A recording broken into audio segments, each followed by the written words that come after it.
Hey, Hi. how's it going? Pretty good. This is my friend and fellow English as a second language teacher, Stephanie. Hello. And she is here to help us with answering some questions from the Go Natural English audience. So I want to mention, so you know how smart she is.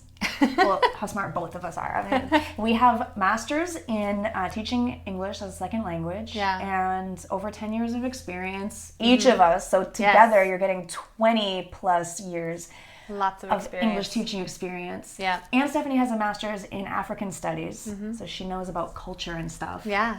Yeah, so we're here to help you with a question that I've gotten a lot from the Go Natural English audience. What books do we recommend for intermediate English language learners to, enjoy and to improve your English?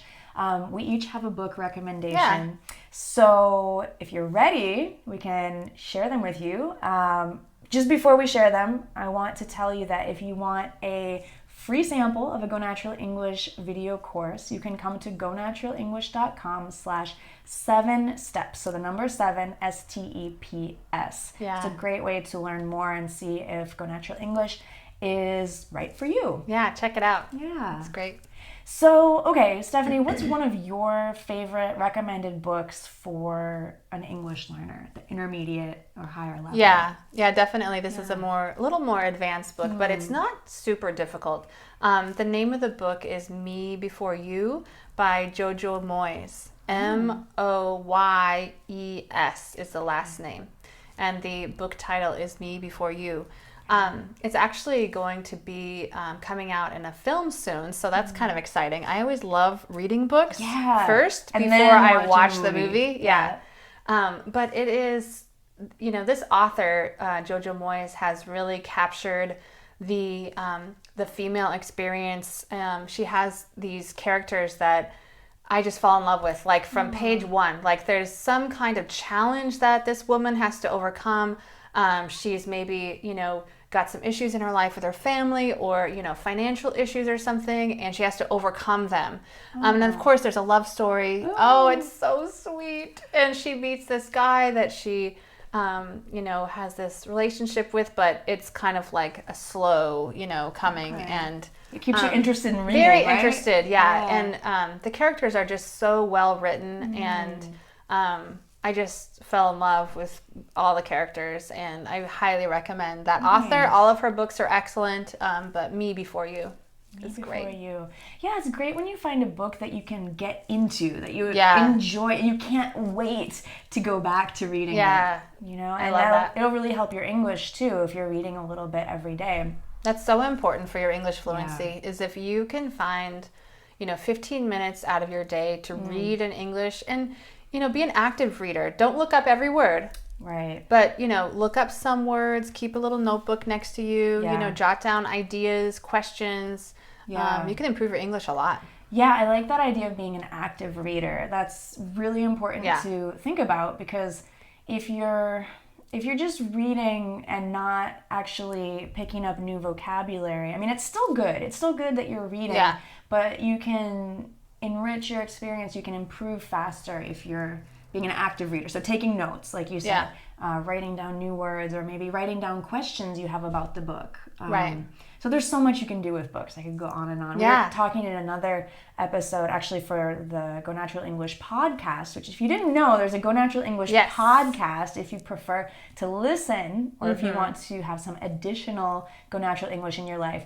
We're talking about, ways to practice, and you were talking about creating a book club. Yeah. So you'll have to listen to that episode. We won't, tell you everything here, but check out that episode for the steps, practical steps on how to start your own English book club. Yeah, it's great.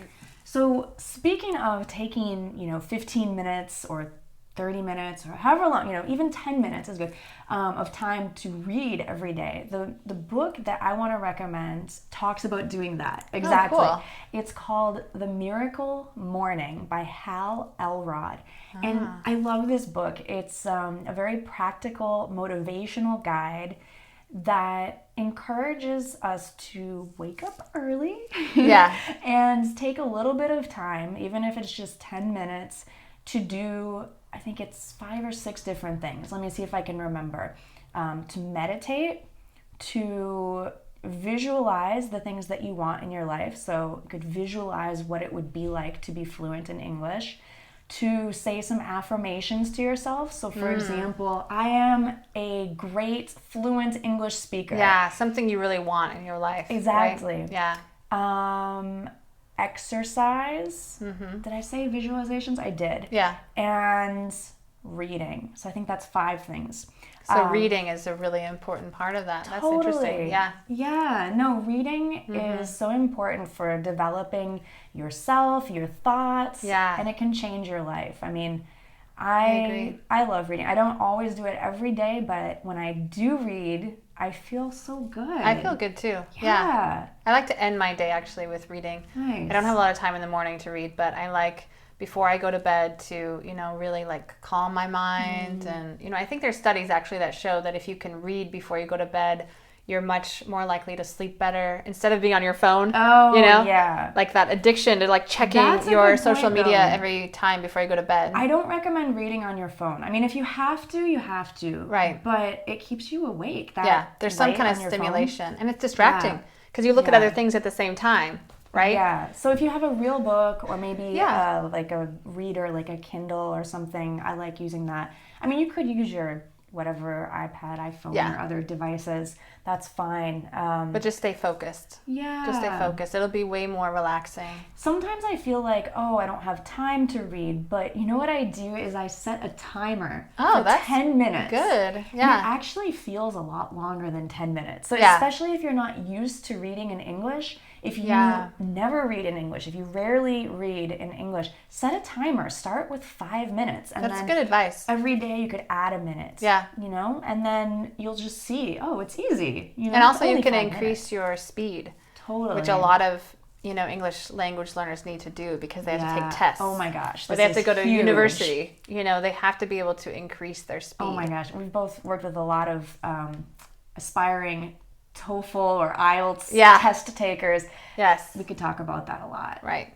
That maybe is another maybe video. next time. Yeah. Cool. Well, all right. Just to remind you again to come to gonaturalenglish.com/7steps where you can try a sample course, and we hope to see you there. All right. Bye. Bye.